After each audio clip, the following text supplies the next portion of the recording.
Hi, welcome to the Capital Forum interview series. I'm Sania Rao, and joining me today is Jon Orszag from Econic Partners. Thank you so much for joining me today.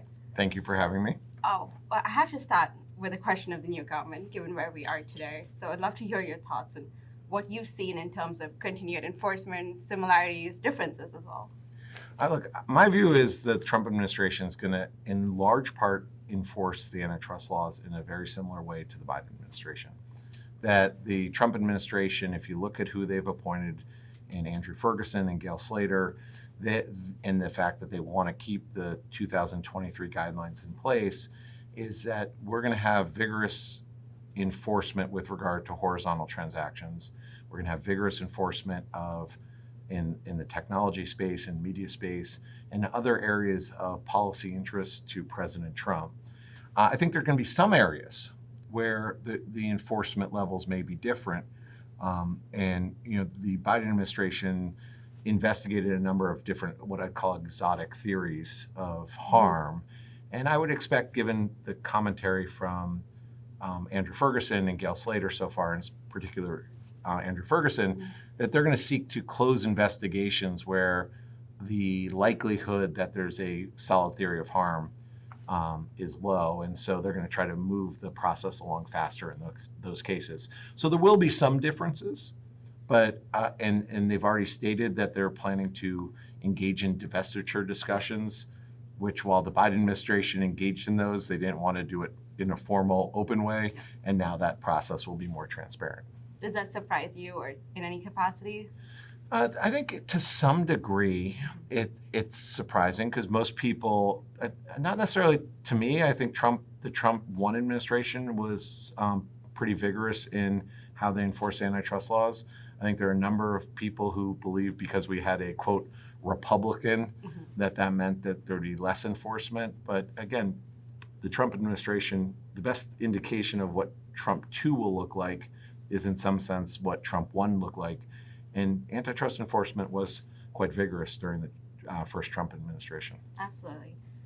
Assistant Attorney General Gail Slater has noted that the division has world-class economists in-house, and she talked about it previously and talked about relying on them instead of relying on outside experts. What do you see the role outside economists play in the new administration? So let me take that question in two parts. The first part is I agree with Gail Slater. The Antitrust Division and the Federal Trade Commission both have terrific economists. So the staff at both division has a large number of very, very, very good economists, well-trained, a lot of experience.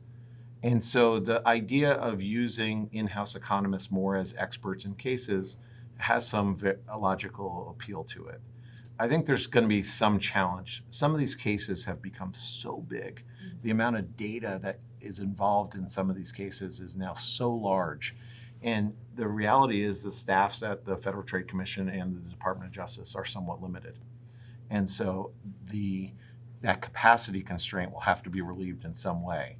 Either they're going to have to decide to bring fewer cases because they don't want to bring in any outside help, or they're going to have to relax that statement and bring in outside help.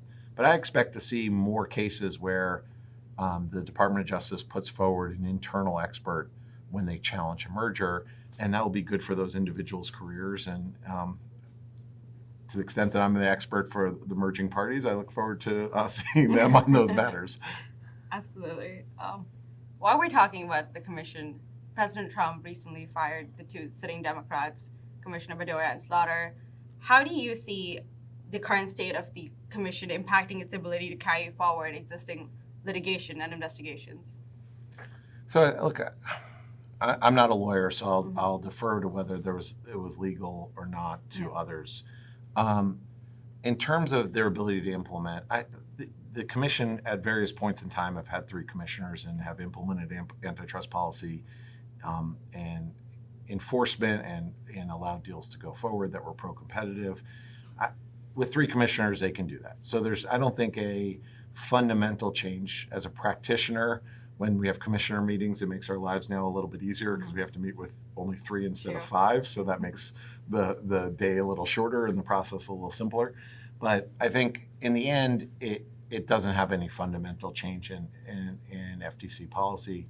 The FTC was always, the majority always had, to some degree, the decision-making power about the outcome of whether a merger case was put forward or not, and that doesn't fundamentally change whether the minority commissioners are there or not. Absolutely.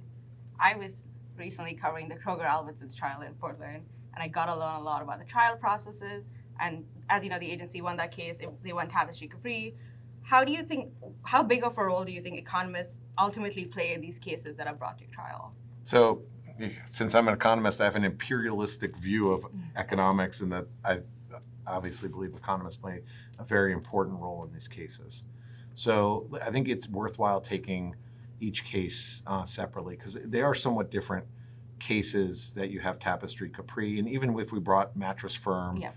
Tempur Sealy into it, and Kroger-Albertsons, the economists played a very critical role, I think, in all of those cases, and you see that in the decision-making process.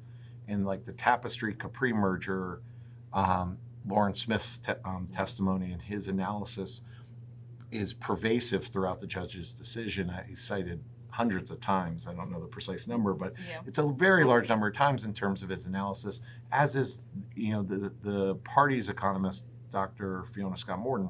If you look at the Mattress Firm decision, the Tempur Sealy Mattress Firm, which was a vertical transaction, the judge actually pulled out pages from the demonstratives of the economist representing the parties, Mark Israel, and put it right into the decision.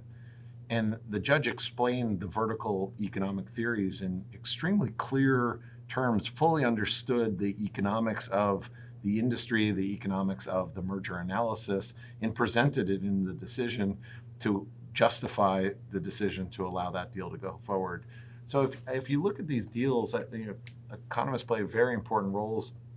It's not necessarily every single merger, but certainly in the recent ones that I mentioned, you see economists playing very important roles. And we play, I think, an important role not only when it goes to litigation, but as we talked about a few minutes ago, the internal staffs at the FTC and the Department of Justice have extremely good economists. And so the interactions that we have with them as part of the merger process are also important, because that then, that process is part of the decision making of whether a merger is challenged or it's allowed to go forward without a challenge.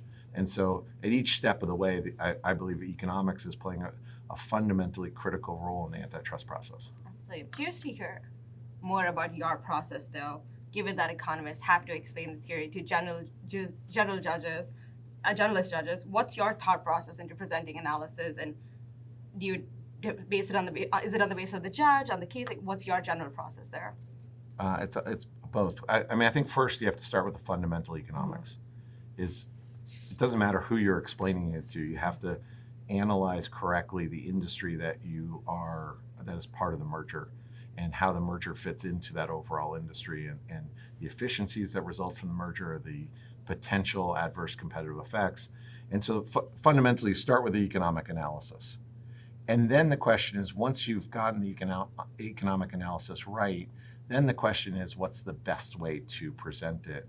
And that will depend on who you're presenting to. Mm-hmm. If you're presenting to the Department of Justice or the Federal Trade Commission economists, you will give a more technical presentation. If you're presenting to, say, a commissioner at the FTC who has a strong economics background, you're going to give a more technical presentation. But to a more generalist judge, you're going to give a presentation that distills the economic analysis that you've done into terms and language that is understandable. And obviously, these judges who are appointed are very smart.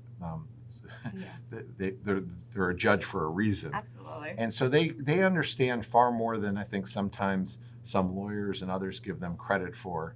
And so what makes it important as an economist is to give the intuition that underlies the economic theory, the economic analysis, so that it's understandable to whomever you're explaining it to.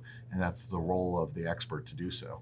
And so that's what you try to do. You start with the fundamental economic analysis, make sure that's right, and then how you explain it and present it. Absolutely. Um, I do have to ask about the labor task force. The commission, Chair Ferguson announced last month. He did say that the task force would consist of someone from Bureau of Competition, OPP, economists. So, what sort of priorities do you see this task force taking up? It's been an interesting topic of the role of competition in labor for roughly the last decade and a half. The 2010 guidelines started to introduce the idea that this could be a potential issue. There was discussions about it. It really has accelerated in recent years. And so the idea that there can be harm to competition in the labor market has always been something that has been implicit as part of as a merger analysis, because you're looking for any harm to competition. That's the question that you're asking: is does the merger harm competition? Competition can involve all different types of markets. It can be a market of buying a product from a seller, or it can be selling a product to a consumer, or it can be a labor market. So the harm can occur.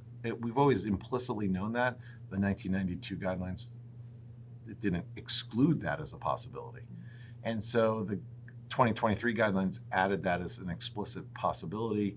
And so it's always been something that's been out there. So I think formalizing that and analyzing when that can be a concern is something that's part of the merger process, and making sure that it's a highlight is not something that should be ignored. It is, from a policy perspective, correct.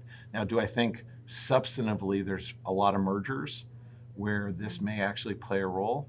No, I don't think harm to labor markets is likely to occur in the vast majority of mergers. I've been at this for 25 years now.